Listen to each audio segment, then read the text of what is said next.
over at BangTheBook.com. We are your one-stop shop for sports betting news and information.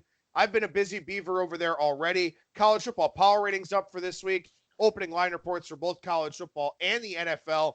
NHL situational betting tips. College football situational betting tips. A lot of stuff going on over at the website. The return of Parker Michaels on Wednesday with the start of the NHL season. He'll have some future stuff for us here on Monday as well. And as we go throughout the week, of course, plenty of NFL content. We've got a tennis preview up from Big Ten Watto. We'll have a golf preview from James Mazzola. So lots of stuff going on over there at the website. Finally, as you know, this and every edition of Bang the Book Radio, presented by our friends over at DSI Sportsbook. BTB and the number 200 is that promo code. 100% deposit match bonus for the sportsbook. 100% deposit match bonus for the live casino at BetDSI. It's only a game until you bet it. One guest on the program here today. We started off with Kyle Hunter, professional handicapper over at HunterSportsPicks.com. Kyle, how's it going today, man? Going pretty good, man. Good weekend in college football again last weekend. Split in the NFL, but I think that this is a interesting time of the year as we about to flip the calendar over to October again. I feel like we say this every time, but week 6, it's hard to believe we're already there. We spend so much time prepping for it. I think this is the time of the year where we start to see more of those weather issues. There were a couple of those games this past weekend, ones that we've talked about here in the past. I think we'll start to see some more of those as the weather changes here some for the month of October and November. Yeah, we definitely will, both in the NFL and the college football game. And, we'll talk about that here as we get some of those situations over the course of those two leagues. Obviously, things a little bit different for us here today. We're recording on Skype because Blog Talk Radio didn't want to cooperate. Obviously, you can tell by the intro kind of threw me out of sorts a little bit. But, the audio quality probably a little bit better here on Skype anyway. So nothing wrong with that. As we take a look here at what happened over the weekend in the NFL and a few different things. I know you've got a few talking points. I've got a few talking points here as well. But one thing I wanted to mention off the top, and then we'll get into some of the stuff that you sent over. We have all these quarterback injuries. Lots of quarterbacks banged up, lots of them not playing. And yet it seems like it's just a scheme league right now where unless you have an elite quarterback, it doesn't really matter who you're putting out there. It's almost just all plug and play across the league at this point in time. Kyle Allen having success, Gardner Minshew having success. We'll see if Mason Rudolph has success tonight. Obviously kind of an archaic head coach there in Mike Tomlin. But that was my big takeaway from the NFL this past weekend is that if you've got a good scheme, you're going to win games in the NFL. Yeah, I mean, it's. I think this is more injured quarterbacks at one time than what I can remember anytime in recent memory. There's a lot of guys that were kind of unknowns, and a decent amount of them have had success here. And like you said, I think it speaks to, coaching, head coaching, and offensive schemes as far as what kind of schemes you're in, as far as whether you can have success. And I will say off the top that I had Denver against Jacksonville in that game there yesterday. Checked it at halftime, looked like it was in pretty good shape, and then Denver didn't do much of anything in the second half. Jacksonville made the adjustments they needed to make in order to pick up that win. I will say, I noticed that Denver punted it a couple times from Jacksonville's side on 4th and short.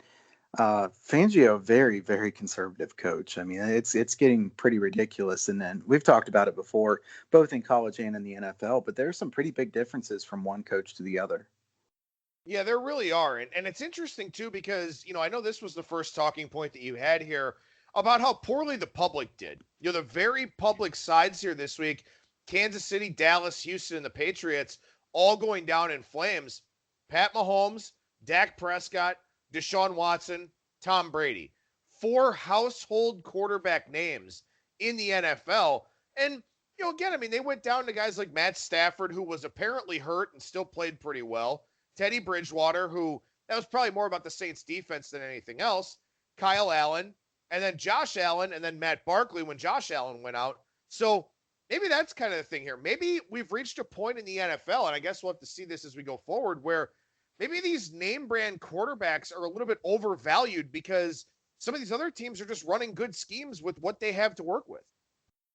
Yeah, it's certainly possible. I think that Mahomes had a bit of a down day for his standards, and I think Mahomes is the best quarterback in the NFL by a decent margin. But, the Chiefs have a weak defense, and Detroit was able to exploit that a decent amount. And like I said, Kansas City had a bit of an off day. Dogs did really well yesterday. 10-3 ATS so far this week. Vikings and Bears close pick at most places. I have to say the Bears defense, really, really impressive. What a defense. Khalil Mack, special player. A lot from yesterday. Definitely the public took it on the chin. A lot of teasers were ruined by some of the teams that were either upset or some of the dogs that got teased up didn't end up winning. So, I think that in general, the books did very well yesterday. I think that, this is a coaching driven league pretty heavily now. I think it's more that way than what I remember in the past. Yeah, and like you say here in your notes, and like you and I talked about a little bit before the show, we saw that last night in the Saints and Cowboys game where, somebody was finally able to put something together to slow down Kellen Moore's offense. And the Saints, who, were a little bit undermanned, at least in terms of not having Drew Brees, having to go with Teddy Bridgewater, still able to pull out that victory. And, also, too, you look around the league and a couple of teams that, maybe had some coaching upgrades from, week 3 to week 4. The Browns had a much better scheme against Baltimore. That paid dividends. And the Tampa Bay Buccaneers, we knew that there was talent down there in the Sunshine State, but it seems like Bruce Arians, Byron Leftwich, and Todd Bowles finally starting to maximize that a little bit. Yeah, the Bucs are a big one for me that I don't know what to do with now because Jameis Winston, do we trust him or is this just one of those setups for a 0 touchdown, 3 interception game, with a couple pick sixes? I think that he has the ability to improve, and I like the coaching staff around him here better. So it's one, though, that I want to be cautious about because I don't want to trust Winston really quickly. I will say, I think that was a really impressive win for the Browns. I was disappointed in myself for not pulling the trigger with getting the Browns 7 points when that line had been inflated quite a bit. It's one of those things that's certainly hard, recent perception. You find yourself kind of doubting your lean. So that was one that I really wish I had played. I thought the Sunday night game was a really good example of how much coaching matters in the NFL. Saints, definitely a coaching staff that I trust a lot more than the Cowboys. The Cowboys, as it were, without Breeze, I think they're the better team, and I think that really Kellen Moore, the thing that surprised me is they got pretty cautious on offense. I was looking at their run versus pass rates. They were throwing it on first and second down at a really high clip there in the first game, and gradually, game by game, they've gotten a little bit less. I don't know if that's just becoming more conservative. It's trying to work in Ezekiel Elliott more or what, but I think that the Cowboys are probably doing themselves a disservice if they don't stay pretty aggressive. Well, then that's something, that's kind of the learning curve in the NFL. That's something that these coaches and these coordinators really have to learn the hard way about. I mean, Tampa Bay kind of learned the hard way. They've played very conservative in some of their second halves. In the fourth quarter against the Rams, they kept going. And for the most part, they had to. I mean, that was an 8-point game in the fourth quarter before Tampa Bay scored another touchdown. So sometimes it's a lesson you have to learn the hard way. And I always, in that context, I think back to, I don't know how many of our listeners out there have seen the movie Miracle, where Kurt Russell plays Herb Brooks. They're talking about the game against the Soviet Union, and the head coach, Viktor Tikhonov, doesn't pull the goaltender.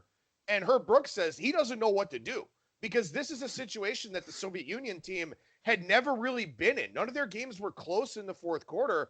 Maybe that's a lesson that Kellen Moore is kind of learning now in some of these games that are going to be played a little bit closer because, yeah, I mean, you look at the 3 defenses that Dallas systematically took apart in the first 3 weeks. They're all terrible. New Orleans' defense, while the stats aren't there, the talent is there. And it seemed like in the second half yesterday, Kellen Moore didn't really know what to do. And he'll learn from that. He'll grow from that. But this feels like a thing here with some of these young coaches and some of these young coordinators where they do kind of pucker up a little bit in the second half and the fourth. Yeah, I think that was a disadvantage that they had played so many really weak defenses, weak teams in general, and all at once they play in a tough environment against a good Saints team that's well coached. We'll see how they respond to it. I certainly don't want to think that Kellen Moore is a bad coach right away. It's one game. I do think that Jason Garrett has kind of shown what he is, but does Kellen Moore get back on track? We'll see. I think this coming weekend's game will be really interesting for them against the Packers. All right, so we look at Monday Night Football here, and this is a dud of a Monday Night Football game. You've got Cincinnati and Pittsburgh. Maybe if it was Ben Roethlisberger and the old Bengals, maybe this would be a little bit better of a game. But for now, it just looks like kind of a watered down affair tonight in the AFC North. Pittsburgh 3-point favorite with extra juice at some shops, 3.5 reduced juice at others. Total for this game sitting out there in the 44.5 type of range. What are you looking at here for tonight's game? Well, since we haven't really talked about NFL too often before, so I haven't really had to call myself out as a Bengals fan. I know there's not much to cheer for the Bengals, but, I'm not a Bengals fan to the level that I'm an Ohio State fan, but I am a Bengals fan. I would say I know this team pretty well. The Bengals have pulled some upsets there in Pittsburgh in the past, and they usually play pretty well in Pittsburgh. They play worse at home against the Steelers in many years. I will say, I think this Bengals team, there's quite a few unknowns. You've got a new head coach, new scheme. They looked pretty good in a couple of their games, and they looked so bad against the 49ers. It's hard to know exactly what you'll get here. I will say, though, when it was 4.5 points, and even maybe at 3.5 points now, my slight lean here is Cincinnati. Mason Rudolph was really bad last weekend in San Francisco, and the final score in that game is not indicative of how it really went. The Steelers were very fortunate to have a chance in that game. The San Francisco just tried to give them that game. So to me, I lean with the Bengals here with the points, mainly because it's an ugly matchup. I don't trust the Bengals that much, and I'm not going to bet money on this one. I do think maybe some player props or live betting would be the only way I'd look to take this one. Maybe Andy Dalton completes quite a few passes. Maybe you bet Mason Rudolph throws an interception, something like that. I think Rudolph will make some mistakes. So, here I'm not excited to bet this game. And as you said, this is not a very exciting game. I would say, the over makes some sense. The sharp money is certainly on the over. 48% of bets on the over and 81% of the money. So you've got some sharp money on the over here. That's why the line has moved up from 43.5 to 44.5 or 45. I'll lean with the over here as well, but like I said, I won't take the side or the over. We'll consider playing this as a live betting opportunity. Again, as you said, there certainly have been far more exciting Monday Night Football games. Yeah, there surely have. I mean, I'd have to go Bengals or nothing here in this game. I don't trust Pittsburgh. I don't trust Rudolph. I don't trust Tomlin. I don't really trust that coaching staff in general. It just feels like the game has kind of passed them by. And it's been one of those things where I think Ben has just been good enough to overcome a lot of the shortcomings that this team has. And now they don't have that luxury. They don't have Antonio Brown. Juju Smith-Schuster's getting double covered, and he doesn't really know how to handle it. Vance McDonald has been a good weapon for them, but, he's not a Travis Kelce. He's not, one of the premier tight ends out there in the league. So I think Cincinnati just has more offensive weapons. They've got a more creative play caller and offensive mind in Zach Taylor. I think as the season goes along here with Pittsburgh kind of in this state of transition, a state of flux, if you will, maybe Cincinnati actually finishes better than Pittsburgh here in this division because they should be moving in the right direction as the year goes along. At the same time, you look at Zach Taylor, another arm or another branch of that Sean McVay coaching tree. A lot of teams are running the Sean McVay offense. A lot of defenses are preparing for the Sean McVay offense because they're seeing so much of it. So somebody's going to need to, break the mold here and do something different. I don't know if it's following along with the Frank Reich coaching tree or, Doug Peterson or, those types of schemes. But that is one thing I worry about week in and week out with any McVay disciple and now with McVay himself. Defenses are just planning for that type of offense better. We see Jared Goff struggling. Who knows if we see the Bengals struggle offensively over the course of the year. But that's the thing, man, in the NFL right now, there's so much copycatting going on that now defenses are getting more prepared for it. And maybe that's why the Gardner Minshew's and the Kyle Allens of the world are having more success. Yeah, it's certainly possible. I think that it's been pretty dramatic how much the defense has looked a lot more prepared for that Sean McVay offense. And it'll be interesting to see how he responds himself, too. McVay, a guy that I still consider a very good coach. So we'll see how they adjust because clearly the defenses are more ready for what they're doing right now. And like you said, there's a lot of Sean McVay disciples and the coaching tree is pretty big at this point to where, we'll see what happens because you can't just keep throwing out the same thing because it appears like the defenses are ready. And like you said, maybe some of these new guys that there's not much tape on, You don't really know what you're going to get from those guys. Maybe that's why they're having some success here early in the going. All right, so we transition over to the college football side of things here, and we'll start with some power ratings adjustments because I know you made some pretty big ones. I definitely made some pretty big ones as well. One you didn't list here that I'll start off with real quick because we finally got some injury clarity. And by the way, the fact that we don't have standardized injury reports in college football is insane. When you look at what happened with that Arizona game over the weekend, no J.J. Taylor, then Khalil Tate doubtful. I mean, that line just dropped like a rock. It'd be great if we had some sort of standardization. But speaking of injuries here for Purdue, Elijah Sindelar, broken collarbone. Rondale Moore is out. They've got multiple injuries. This isn't one that you mentioned, so I'll mention it off the top. I've dropped Purdue 8 points from the collective injuries that they have now in my power rating. So that's kind of my starting point here for this week. I don't think that's an over adjustment at all. I think that's very fair. It may not be enough. I don't know. Yeah, I was going to say that seems like the minimum to me because Sindelar, while he's not great, they don't have much depth there at Purdue at quarterback, and we all know how much Rondale Moore means to that team. So that was one that I didn't even update. I wanted to just wait and see what the injuries ended up showing. But if Sindelar is going to be out like that for a long time, Rondale Moore is out. I think that hurts his team badly. I did take Purdue season win total under. This is not the way I would have wanted to win it. This has come a long ways since Nevada pulled the upset over Purdue in week 1. I mean, that's one of my teams that went down 2.5 points is Nevada. I'm surprised at Nevada. I thought that they were at least better than this. I like their coaching staff. I like the 3-3-5 defense. Surprised that they were just absolutely wasted by Hawaii in that game, where Hawaii usually has not been good on the mainland. I didn't have any action in that game, but it's one where I moved up Hawaii 3 points, moved down Nevada 2.5 points. I moved up Duke 3.5 points, Virginia Tech down 5 points. That was just a game that we talked about that game last week, and I think both of us were on the side of saying we would lean with Duke, but it just wasn't too many points. I didn't end up playing it. Duke just dominated that game. Virginia Tech starts off with a 3-0 lead, has a decent yardage advantage through the first drive or so. And then Duke just totally dominates them the rest of the way. Really have a lot of question marks about Justin Fuente and that team right now. Yeah, I moved Virginia Tech down 5 points here. And part of the reason why is because, not only was I a little bit higher than the market on that game, but man, the Hokies quit in the second half. And that can't happen. I mean, it's week 5.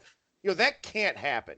Now we're into week 6, and you wonder, like you said, about that Virginia Tech team, about Justin Fuente, and all those defensive guys, too. They know Bud Foster's out the door next year, so everything changes for them. Who knows who the new DC will be? Who knows if the upperclassmen are going to get as many reps as they currently do? It's kind of a really strange situation there in Blacksburg. And, again, we all thought Justin Fuente would be a home run hire, a guy that, did really good with somebody like Paxton Lynch there at Memphis and got him taken early in the NFL draft. And it's a Virginia Tech team going in reverse. And I would rather over adjust on the low end for a team like that and bring them down more to either want to play against them or want to have no interest in playing on them. Yeah, I agree with you totally. And I think that was a really good point about Bud Foster, because that gives some of those defensive players a reason to maybe lay down a little bit quicker. And like you said, they definitely did give up in the second half in that game. Is that going to become a trend? We will see. I think that, there are a lot of different things going on, like you said, and a lot of moving parts. I don't want to play Virginia Tech now. I know there's going to be some people that say, bounce back game and a better spot here. I'd rather somebody else be the one that takes that and tries to be the hero than myself. I certainly don't trust Virginia Tech. I don't really want to bet their game at all. The other team that I want to say is Maryland. I moved them down 5.5 points. I think I made a mistake with Maryland in moving them up too much based on seeing how they played against Syracuse, especially when I know both of us had Syracuse in that game. But Maryland, kind of, you and I said this off the air, that Maryland's more kind of what we thought they were. So, maybe that was a one-game case. And obviously their win over Howard didn't mean much of anything, and we knew that. But now Maryland, what a terrible showing against Penn State. Maybe that means Penn State's a little bit better than we thought. But the biggest takeaway from that I have is I think I moved Maryland up too much.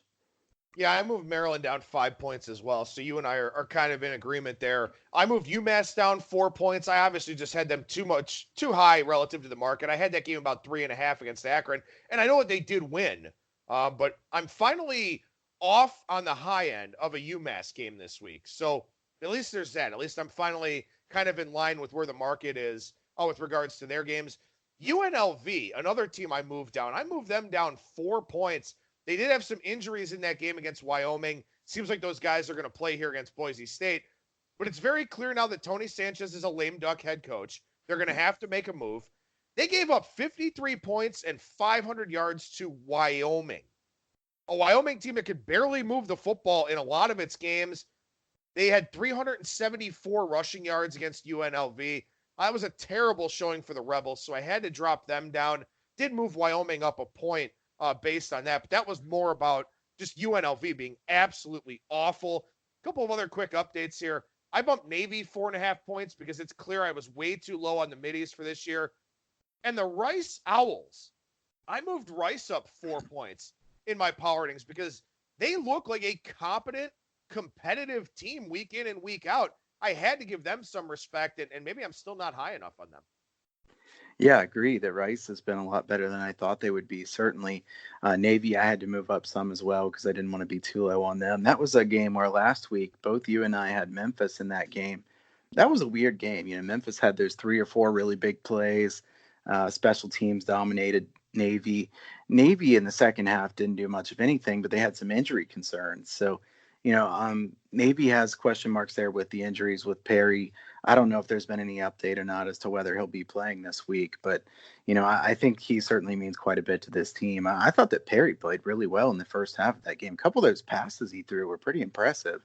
If Navy's going to be able to throw it very much at all, it would certainly be much harder to stop them. And I would say that I agree with you on UNLV too. Again, I'll call myself out here on one. I went 3-1-1 this past weekend in college football, but the one loss that I had was UNLV and Wyoming under.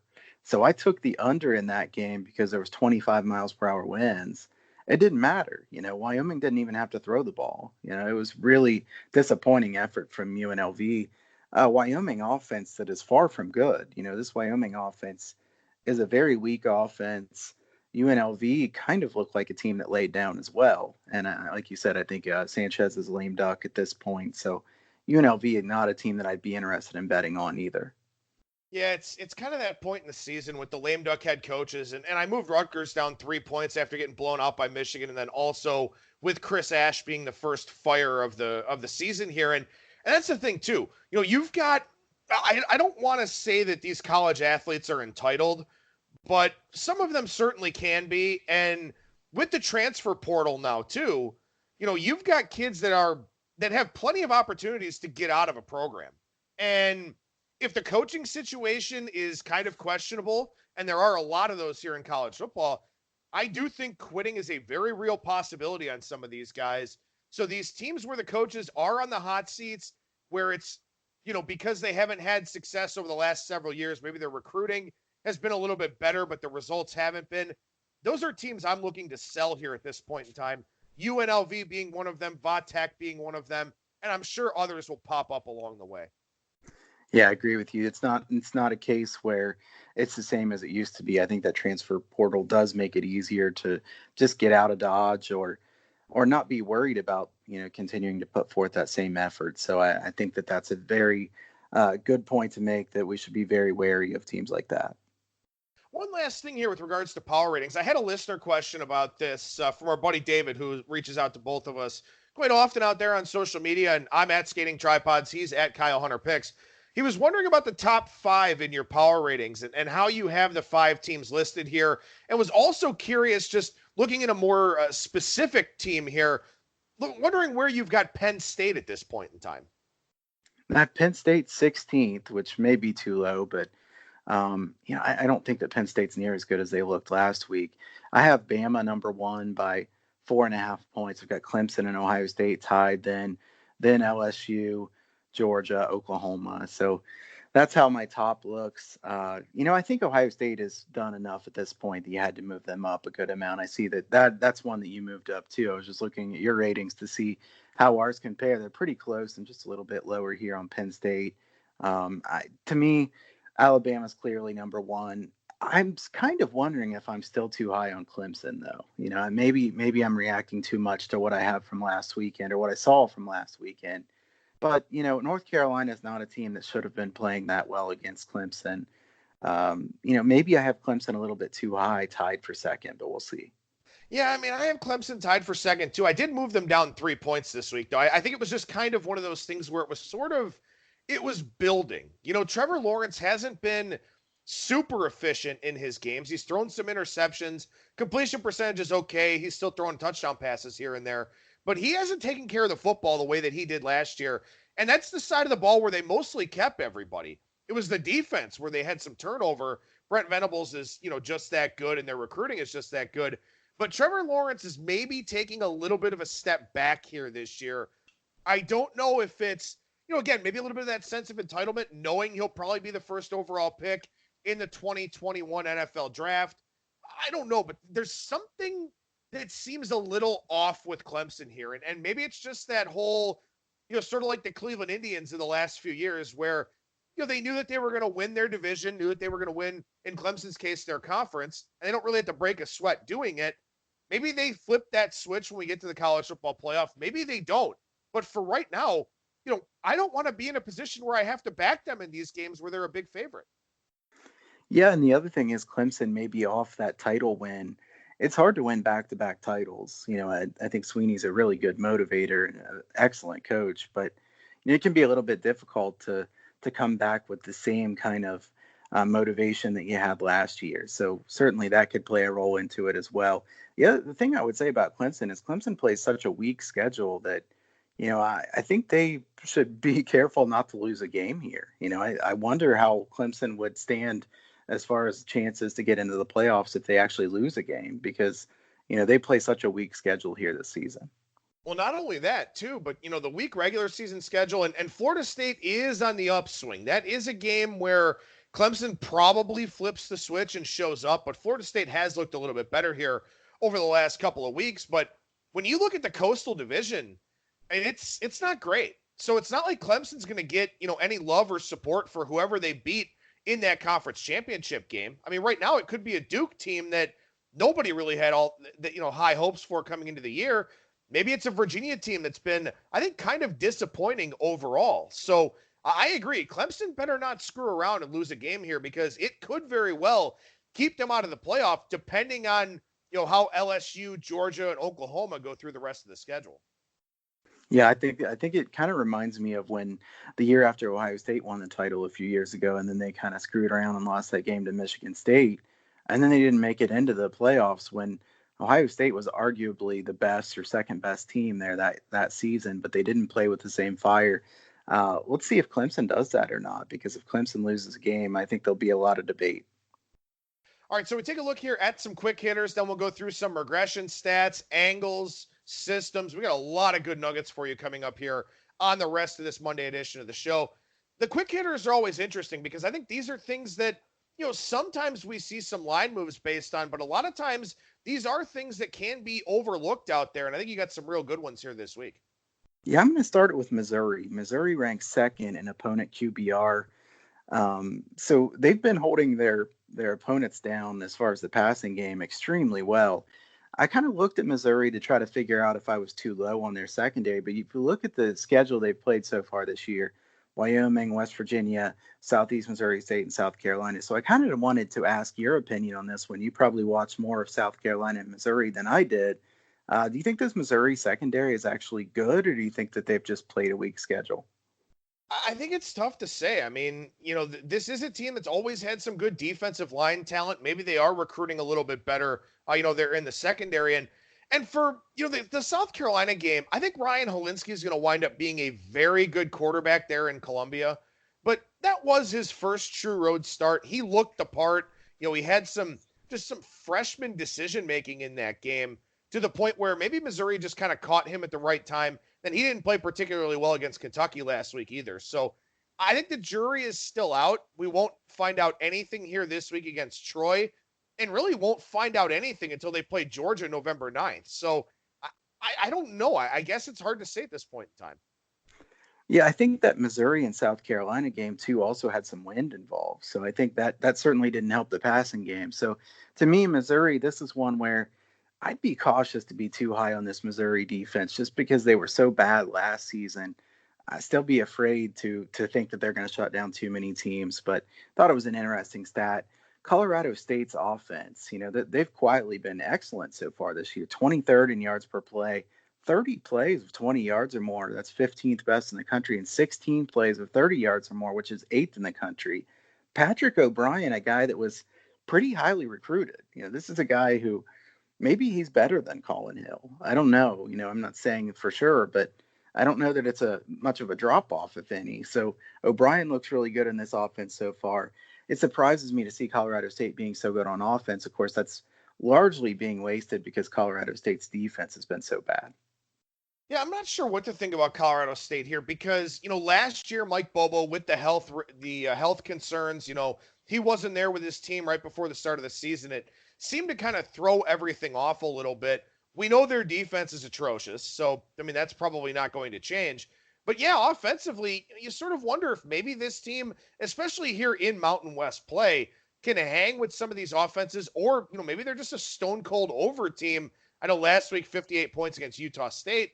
And that one, I believe that one stayed under the total. But yeah, that's one where, maybe Colorado State's offense is a little bit undervalued. Yeah, and that was a game that there was wind and rain as well. So I wouldn't make too much of the fact that they stayed under the total there. I definitely would lean toward Colorado State overs going forward.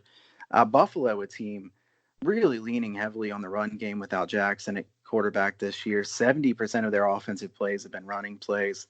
Buffalo's a tough team to rate for me because Buffalo has had some misleading games both ways. They had that game against Penn State, which was just crazy. Then they go to Liberty, bad performance, Temple, Miami of Ohio. I think this is a really big game for them against Ohio this week. Buffalo and Ohio. Ohio probably, the best team on that side, and Buffalo probably the only other team that really even has a chance to beat them on that side of the MAC. That side of the MAC, very weak. So I'm curious to see what happens in their game this week. I would say that Buffalo is a team that, they're 110th in the nation in yards per play on offense. They're 46th in yards per play on defense. They've been able to stop the run really well, weak secondary. So we'll see what Ohio does against them. But I think it's pretty interesting to see Buffalo very, very heavily running the football so far this year. Yeah, I like Ohio this week. It's one of my biggest power ratings overlays. And Matt Myers, the quarterback for Buffalo, may not play, although he's not very good anyway. 46.7% completion rate. He was 4 for 16 last week for 59 yards, 9 for 15 the week before for 62 yards. So, not a guy that you really want to back anyway. Their backup quarterback, Kyle Van Treese, is also their punter, which is kind of strange, I guess I could say. He was a guy that was a quarterback, but then now they also have him punting the football. So you worry about Buffalo's special teams here too. When you get into MAC play, and I think Ohio, while they're not a good team, and I think they're way too dependent on Nathan Rourke, the quarterback, I still like Ohio here this week. That is one of my biggest overlays. Probably a game I'll look to play, especially because Ohio traditionally stops the run pretty well. I like Ohio in that game as well. I think that Ohio, really well-coached team. So is Buffalo, but Nathan Rourke makes a big difference there versus whoever Buffalo is going to put out at quarterback. Big difference. Ball State, 6th in the tempo in the country.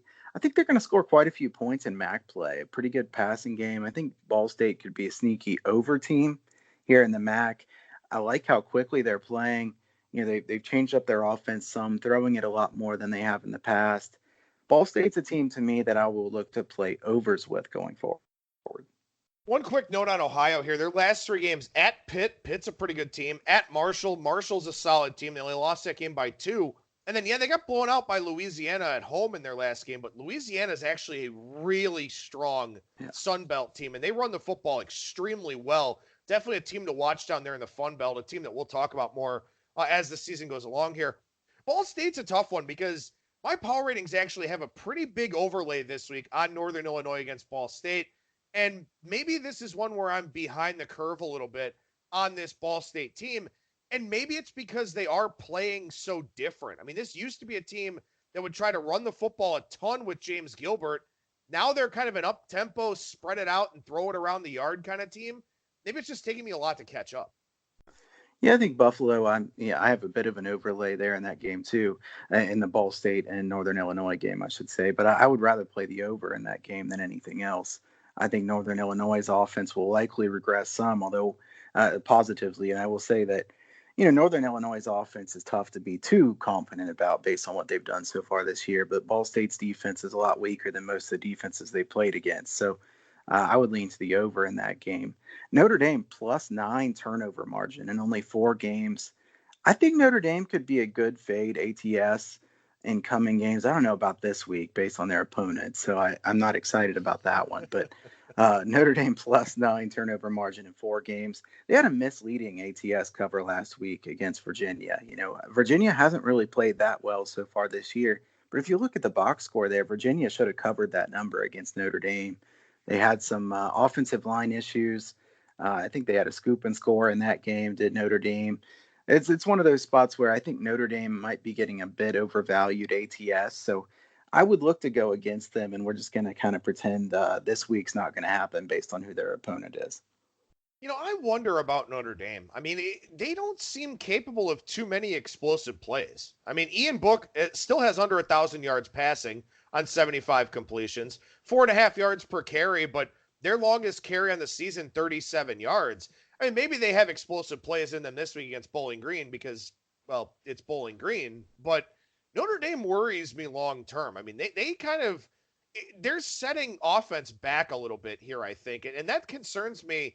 Again, they're getting lucky because much like last year, it looks like on paper they play a really good schedule. USC is down. Michigan is down. Virginia Tech is way down. On the road at Duke is a tough game in Durham. Navy is down from what they were previously the last decade. And then on the road at Stanford, Stanford's down a ton too.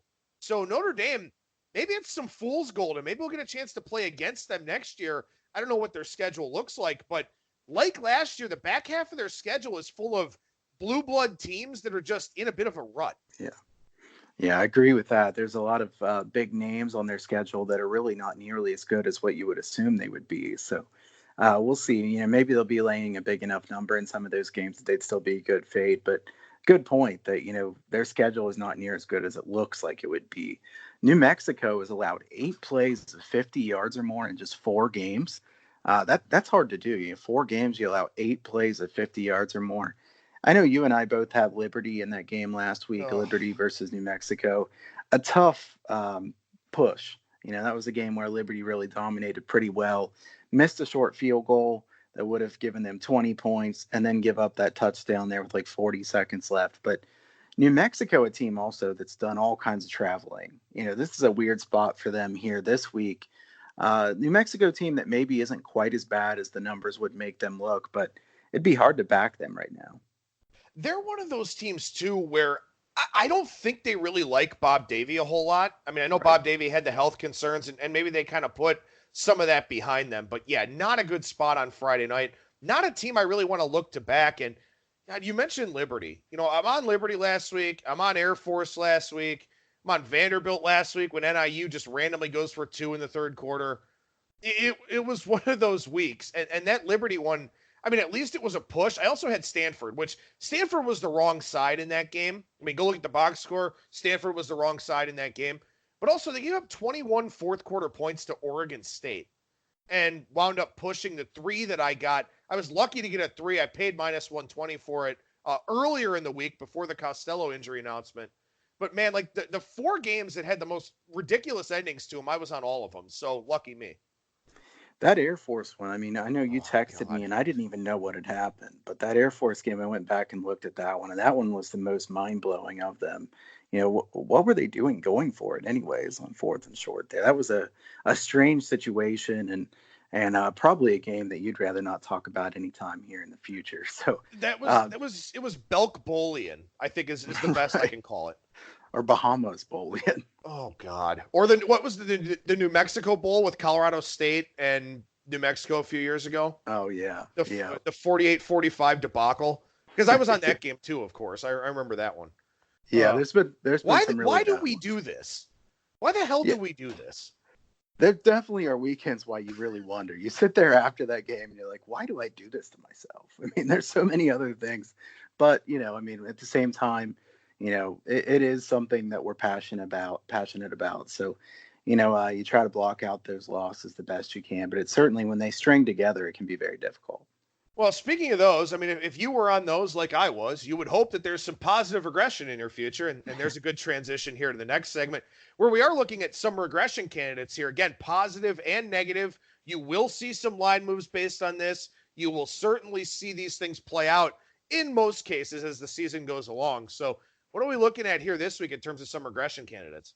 Yeah, Southern Miss is 22nd in the country in yards per play so far this year. And this is a team that I had as a team that I wanted to play overs with this year. I thought that their offense would be quite a bit better, a new scheme, a lot of guys back. Their defense is clearly worse than last year, but they're 22nd in the country in 6.74 yards per play, 60th in the country in points per game. I will say that their slow tempo is part of it, but I think that this offense is better than most people realize, and I think Southern Miss could still be a team that has some value on the over going forward, as long as the numbers aren't too high.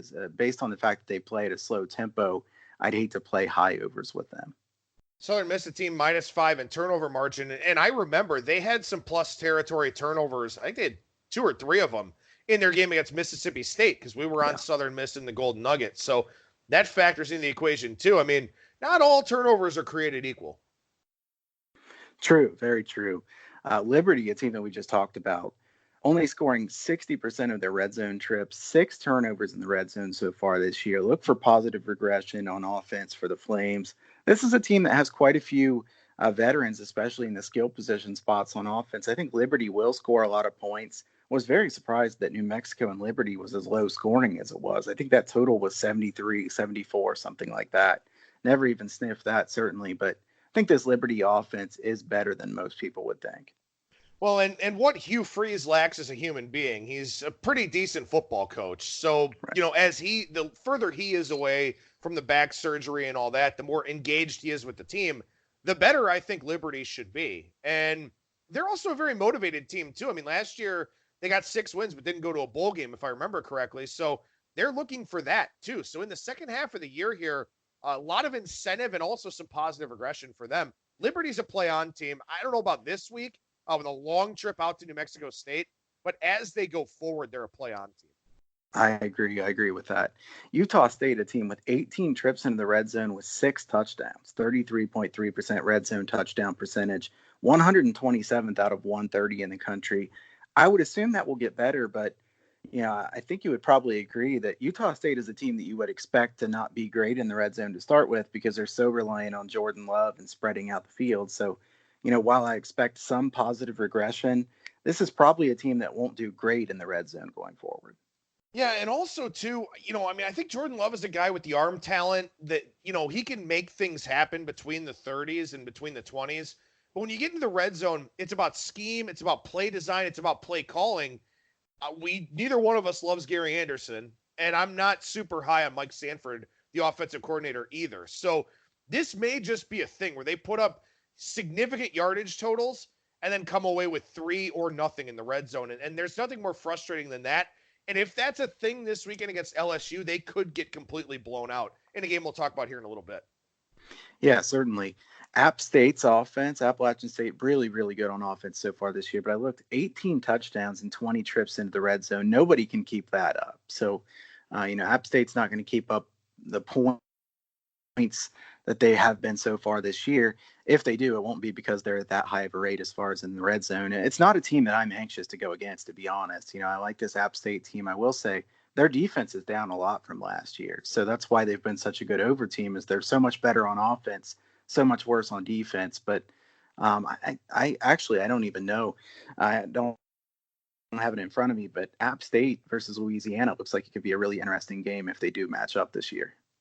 Yeah, I'll have to check that here. Let's see. Appalachian State and Louisiana, they play on October 9th. They actually, I think it's a Wednesday night game. I do remember that now. It's a Wednesday night game, so we'll definitely talk about that one on next week's show with a little bit of Fun Belt action. I was on App State last week. It was one of my biggest overlays in my power. It was about an 8-point overlay. I took them. They did cover the number. But what a weird game. 823 yards of combined offense and 93 points. So that was one where a lot of points were scored with relatively low yardage totals. Yeah, that's way too many points for that kind of yardage. That's a very good point by you. I think that App State's had several games like that, so I'd be careful playing overs with them now. You kind of feel like maybe the train has left the station as far as if you want to play fairly high overs with a team like App State. Virginia's defense only giving up 4.44 yards per play. That's 14th in the nation, allowing 21.4 points per game. That's 41st. I think Virginia's defense is very solid. I have some questions about their offense as far as whether they can be balanced on offense, but I think Virginia's defense is very good. Turnovers cost them against Notre Dame, not the defense. I think this is a very good defensive unit. Going forward, Virginia, a team that I'd look to play unders on more than anything else. Well, and like I said, we will see some line moves out there in the marketplace based on some of these regression stats, and I think that's very visible here with the next team that you're going to talk about in their game this week. Yeah, Toledo's defense, I was watching this one on the line move as well. Very likely to experience some negative regression. I think this might be the best example so far this week as far as regression candidates. Toledo 107th in yards per play, allowed at 6.26 yards per play, but only giving up 23.5 points per game. That's 51st. Opponents converting only 30.26% of third downs. Toledo's not as good as they've looked so far this year, especially on defense. Their opponent this week, Western Michigan, is a bit hobbled or banged up coming into this game. So I don't know if I want Western Michigan here. They're a team that I liked before the season. Without Eskridge, it certainly hurts them quite a bit. But, Toledo could be a good over team going forward as well, because I think their offense will continue to score points, but their defense is not as good as they look. Yeah, this line down from 4 to 2.5. So going through that key number of 3 very early in the week, looks like Western Michigan, bit of a sharp side, unless this is a setup for later in the week. But given the Toledo defensive regression, I don't think that's the case. But this Western Michigan team, they beat Monmouth 48-13, lose to Sparty 51-17, beat Georgia State 57-10, lose to Syracuse 52-33, and then beat Central Michigan last week 31-15 in a game that was a little bit of a misleading box score. I don't know if there's a more Jekyll and Hyde team in the country right now than Western Michigan. I don't know what to do with them. Agree. I think Western Michigan's a high upside team, a little less high upside without Eskridge.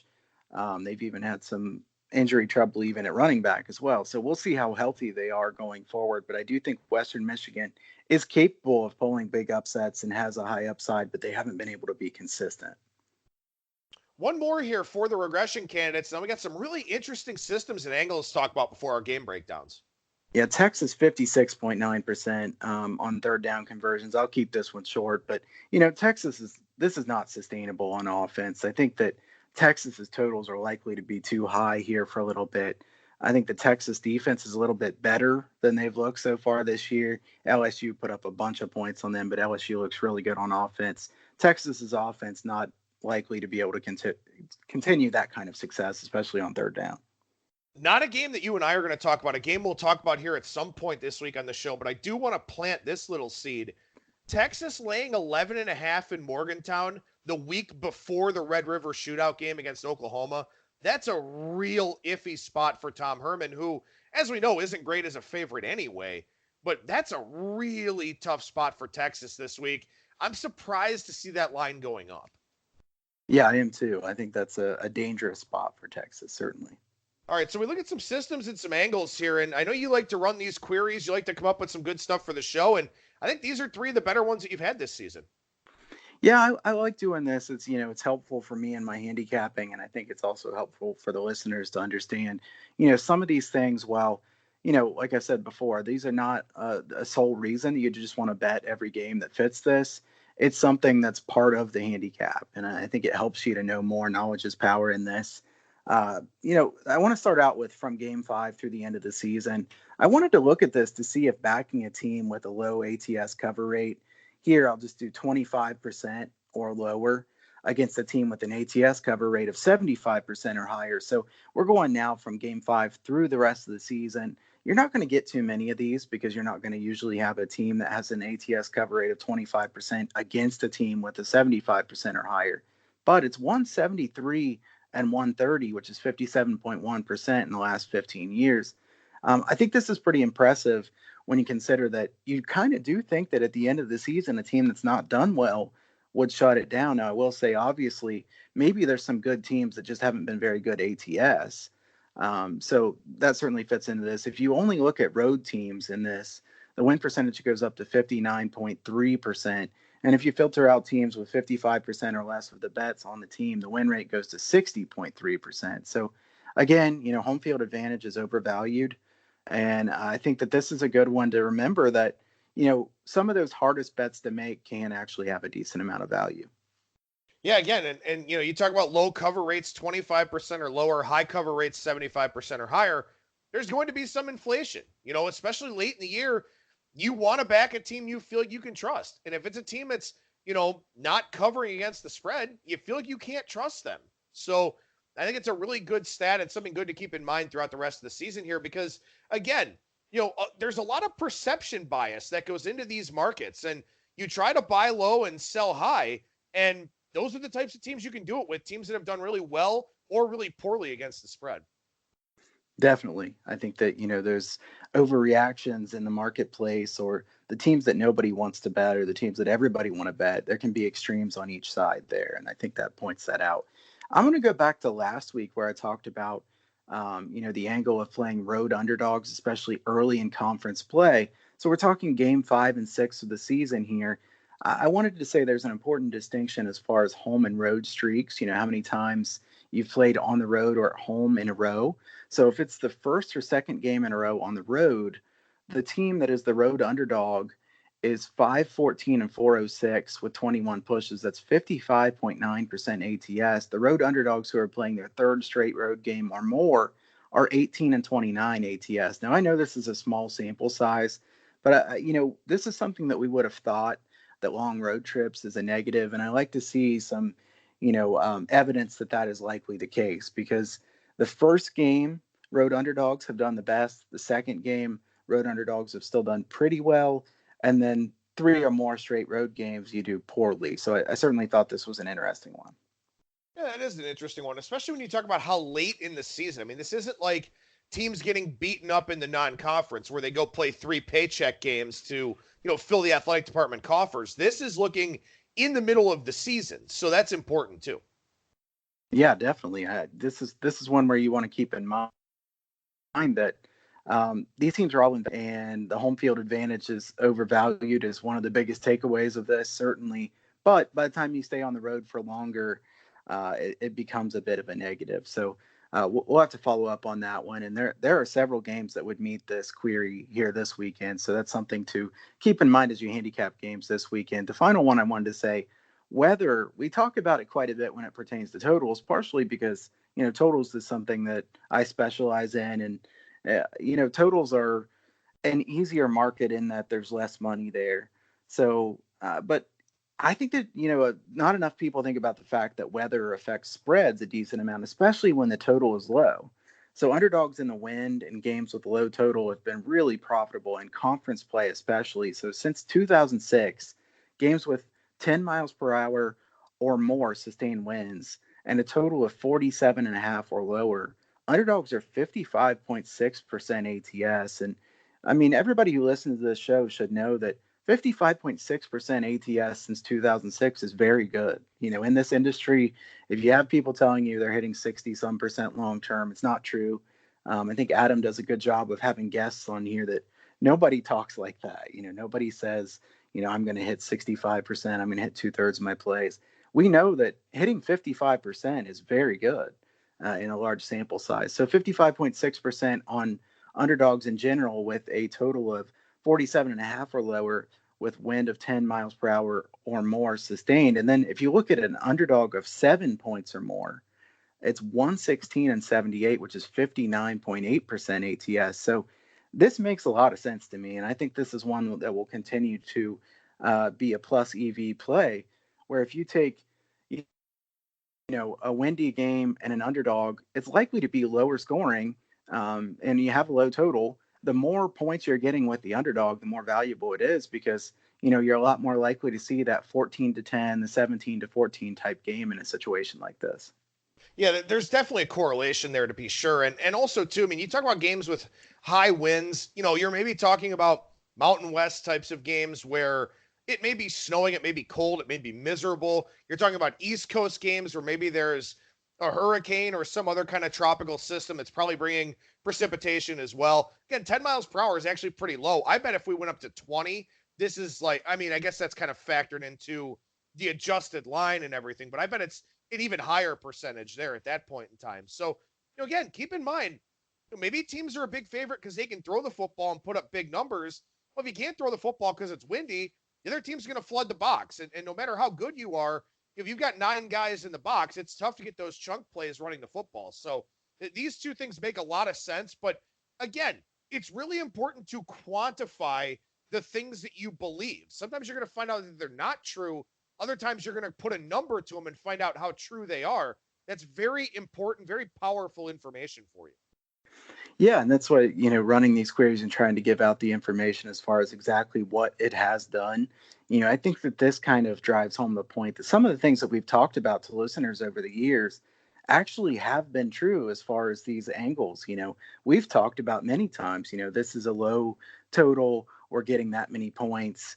It is valuable. It does matter. If a team's catching 10 or 14 points and the total's 42, that matters a lot compared to the total being 68. So it's something to keep in mind. And when wind's involved, it makes even more of a difference. And I agree with you that the higher the wind, it would matter even more. It's just that there haven't been too many games with, 20 miles per hour wind or more sustained. So it's just a really small sample size. So that's why I kept it lower. All right, so we take a look here at some of these college football games for this weekend, or for this week, I should say. And no offense to Georgia Southern and South Alabama, but we're going to focus on Temple and East Carolina here on Thursday night. Temple, 12.5 point favorite on the road for this one. Total's already out for the Thursday game, 48. A low total, a high road favorite here in this game. Yeah, I'm a little irritated with myself for not taking Temple last week. Didn't have a big overlay there, but I liked the spot for them. I ended up passing there. Temple's a team that's limited because Russo can't be trusted at quarterback. You don't know what you're going to get from that offense, but at the same time, this Temple defense is really good. They're very good, and I would be really surprised if East Carolina does much on offense here. I think East Carolina has improved defensively. They improved last season. They got a new head coach this year, new defensive coordinator. They seem to still be improved on defense. I think that East Carolina's offense has been disappointing so far this year. A lot of people kind of thought that Holton Ahlers was a pretty good fit. He hasn't played very well so far this year. This is not a spot where I'm anxious to be grabbing the points here with East Carolina. I think I would lean to the under here. I know the circa number started at 49.5, 49 and 48 key numbers. So now that it's flashing 47.5 on Bet Online, I likely won't have anything in this game, but I will say that I'd be cautious about taking East Carolina here because, you're just trying to break down the game and you say, well, it's a fairly low total. You're getting a decent amount of points at home, but how many points do you think East Carolina can score here? Yeah, that is the big question. I mean, again, I think a lot of people that did like East Carolina coming into the season, expected, as you mentioned, Ahlers to play a little bit better, that offense in general to play a little bit better, and it just hasn't happened. And when it comes to Temple, they're going to make it tough on you. I mean, I think they were around 4.1 yards per play allowed or something like that on defense. Going into that Georgia Tech game, I did have Temple. I did like them in that spot. That box score was much closer than the final score would suggest. So there is that element to it. But I agree with you. I mean, I think this is a tough game because Temple's not the kind of offense to create a lot of margin. East Carolina's not overly efficient. And the East Carolina defense isn't great either. So just nothing really lining up there, I don't think, too well in that game. So we move on from that one here to Friday night. This is the game of the week. I don't care. You can at me on Twitter if you want, at Skating Tripods. I know Iowa, Michigan. I know Auburn, Florida. UCF and Cincinnati is the game of the week. UCF, a 4-point road favorite down at Nippert Stadium for this one. As you look at the total for this game, 60.5. I was really impressed with Cincinnati not looking ahead to this game. They just absolutely beat down Marshall as 4-point favorites in Huntington. Marshall's not a bad team. I think Cincinnati perception may have been too low on Cincinnati after the way they looked against Ohio State, but Ohio State's making everybody look bad so far this year. Cincinnati's a good team. I'm inclined to take the points here with Cincinnati or bet the under. I will say I don't think either of those are very easy bets. I think this line probably keeps going up. We've gone from 3 up to 4, even 1, 4.5 showing. So I think if you like Cincinnati, you probably want to wait here. Actually, 80% of the bets so far on UCF. So everybody likes UCF here, it seems. I would be inclined to be a contrarian here and take Cincinnati. I think this game means so much to Cincinnati. UCF, we saw that they stumbled there at Pitt. I like UCF, certainly. I think they're a very good team, but this game means a lot to Cincinnati. Cincinnati has a pretty good home field advantage. This being a night game during the week, their home field advantage will be even better than it normally would be. So I think I will wait and see what this number gets up to. But while I don't have a big power ratings overlay, I do actually think that I like Cincinnati in this spot. This is such an interesting game. I mean, you look at last year's game here, and it wasn't a great look for Cincinnati. They lost 38-13. They scored first on a fumble return for a touchdown, but then they only scored 7 points on offense in this game. And you've got to think that they remember that game from last year. The question is, are they that much better? Are they able to compete a little bit better with UCF than they did last season? I'd like to think yes. I think the line value will ultimately be on the Cincinnati side for this game. My number for this game is UCF -2. So, hovering around key numbers, if a 4.5 pops or maybe something higher, I'll be tempted to take Cincinnati here in this one. And again, keep in mind too that early in the week, the quant crowd and the modeling crowd really has its say. UCF has a very impressive set of statistics. Cincinnati's not as much because of the Ohio State game and because they weren't great against UCLA in week 1. So I think this line does keep going up. I think if you want Cincinnati, 4.5 or 5 will be there. So I'd just be patient and wait. And if you want UCF, maybe 4 flat comes back if Cincinnati's the sharp side late in the week. But I think I'd probably feel better about it getting in on it now. Yeah, I think if you like UCF, there's not too much risk to getting in on it now. I don't think it's going to drop back to 3. So regardless of what happens later in the week, this is probably about the best you can do with UCF. If you look at UCF, they're still playing extremely fast, 3rd in the nation in tempo. Cincinnati's going to try to slow the game down, run the ball as much as they can here. UCF, very good against the pass. Against the run, 41st in the country. So not great against the run. I think Cincinnati will try to run, keep UCF off the field. I think that the way that they played last year, Cincinnati in that game, they really had to have circled this game for this season. And while I'm not anxious to go against UCF, I think if the number gets big enough here, I will at least consider taking the Bearcats here at home. I will say something interesting about this game last year. This line was only UCF -7.5 at home. So it is factored into the number that Cincinnati, I don't know. As I look up and down this game and, as I look back at the line from last year, it's interesting. It's interesting to see the perception of these two teams. And, UCF, again, I think the spot is a little bit tougher for UCF because they're back on the road on a short week. They played UConn last week, so it was effectively a bye. But before that, Stanford at home, at Pitt, they played 2 tough games there before UConn. Cincinnati last week should have been a tough game, and it wasn't. This is a really hard handicap of the best game of the week. And, on a standalone Friday night game, too, this game's going to draw a massive betting handle of people that probably don't follow these two teams as closely as they follow others. So the line movement is going to be really interesting to track as well. It will, and I think that's an interesting point that you made there, that they were only 7.5-point favorites last year, because UCF was so highly thought of last year. Cincinnati had played very well. It's interesting to see UCF as 4-point favorites, and I do think we'll see 4.5 and 5 here with Cincinnati. So if you're just, looking to grab a number on Cincinnati, I think you wait this one out. I wouldn't say that this would be one of my top plays of the week as far as, if I take Cincinnati. It's certainly not one that I love, but at the same time, if the number gets high enough, I might have to take this one.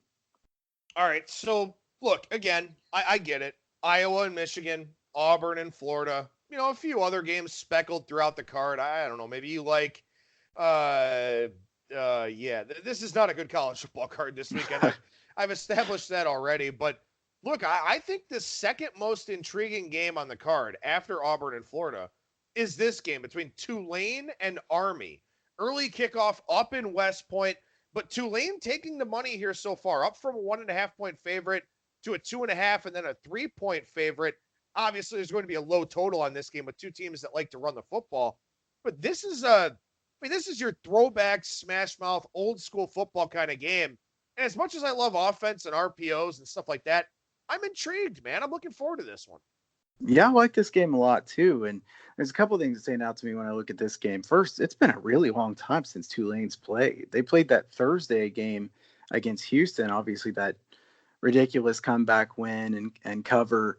And now they had the next week off. So they've had a really long time between games. Army, at the same time, though, played Morgan State in week 4 and then had a bye week. So both of these teams have been off for a long time, didn't have a big game here anytime recently. So it's rare to see something like that. I think that it's important to point out that Tulane has been really good on special teams so far this year. That's an advantage for them against Army here. I think both of these teams are really well coached. I really like these head coaches a lot. Defensive numbers so far this year would suggest that Army has the better defense. But if you look at who Army's played against, Morgan State, Rice, UTSA, and then some other team from Michigan. But, this is an Army team that really hasn't played good offenses so far this year. So are we sure that Army actually is good on defense? I mean, I think that that's something that in preseason, prep, I expected Army's defense to be worse this year, and I still think they are. I think this line move does make some sense here. I know Circa opened this one Tulane -3, and then it opens -1 at Chris, and now it's up to 2.5 or 3, which is kind of interesting. But to me, very interesting game here. I would lean toward the under. 45.5 was Circa's number.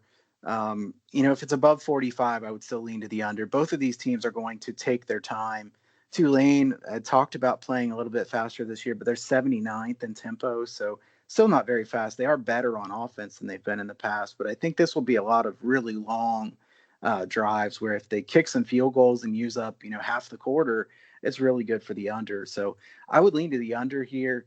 I think the line move makes some sense. I wouldn't want to lay 3 points on Tulane, but I do think Tulane is the more balanced team here.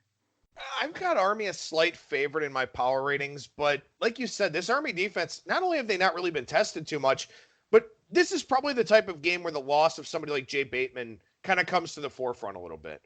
Will Hall's doing a phenomenal job with this Tulane team. You were on the Will Hall train coming into the season, so kudos to you for that. They've been a little bit more creative on offense. They've been very efficient on offense. They do a lot of things really, really well. Army does what they do really well, but Tulane with so much time to prep for the option, and it's something Willie Fritz already knows. So I think Tulane has more offensive balance, more ability to be creative. I think that's probably ultimately the difference in this game. So even though I have Army a small favorite, it would probably be Tulane or nothing for me. Not a game I'm excited to bet, but a game I'm pretty intrigued to watch. Yeah, definitely agree with that. I think that we also could learn quite a bit about both of these teams going forward. Let's see who wins that toughness battle. This is going to be a battle in the trenches. Tulane's defensive line, very good. So that would be one of the reasons that I lean here toward Tulane, but a very interesting game.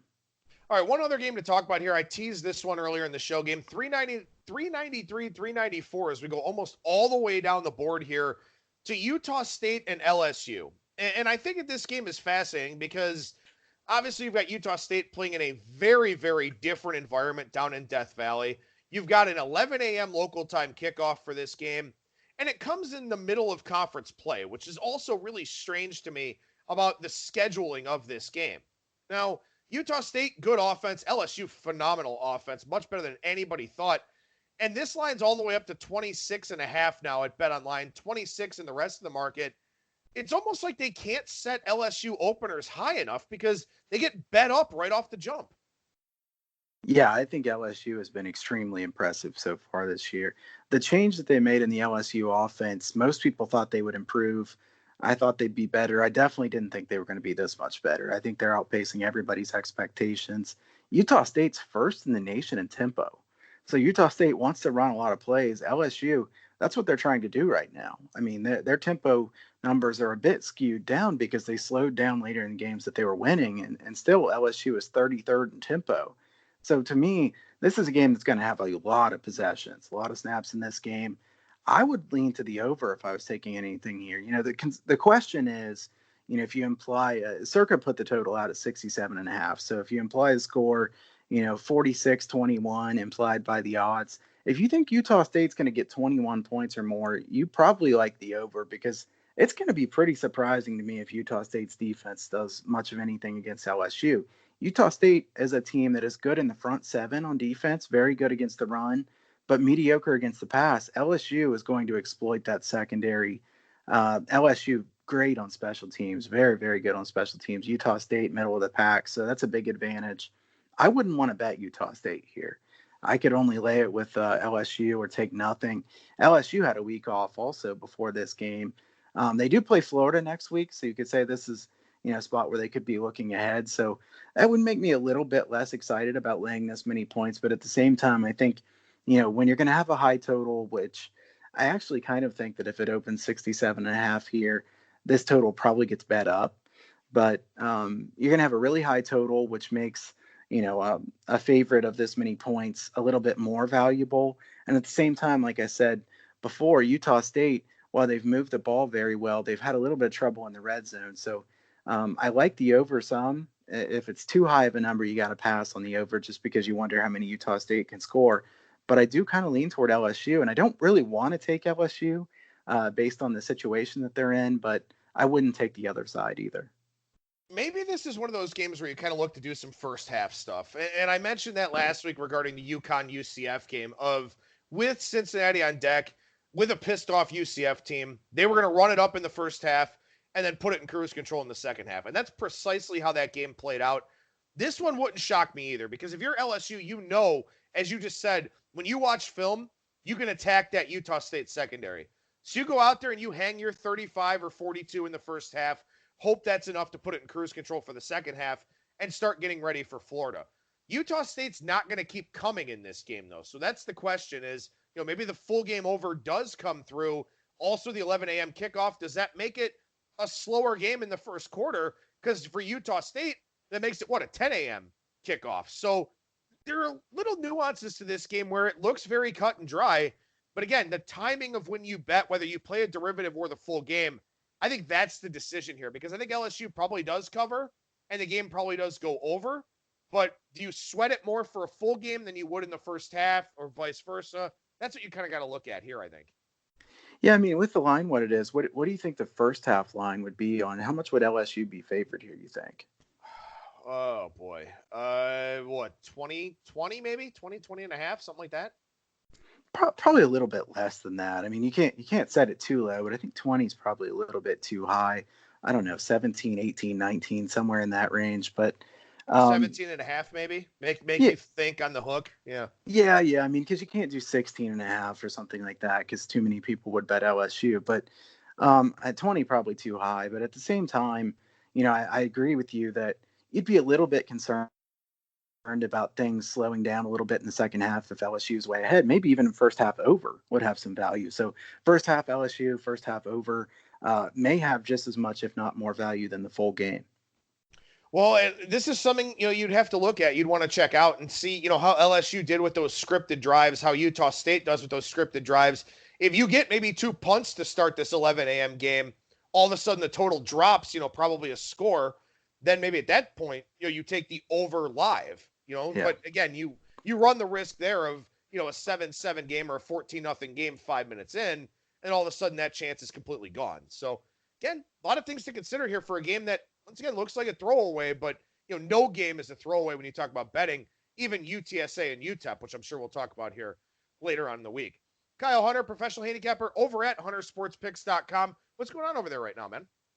Check out the prices over at huntersportspicks.com. I'm discounting some of my packages here for the rest of the way today. So by the time you hear this, The prices will be discounted from what they were last week. You can sign up for the free picks newsletter as well there at huntersportspicks.com. Follow me on Twitter at Kyle Hunter Picks. I'll continue to do some of those free contests for cash prizes or premium plays as well going forward. Yeah, I know you ran a contest for the NFL, and one of our listeners actually won that. So, Aaron, congratulations to you. And I know that we had some hiccups here this morning to start Monday, but I appreciate you sticking it out with me, man. Thank you so much for joining me. We'll talk to you again next week. All right. Always fun. Thanks.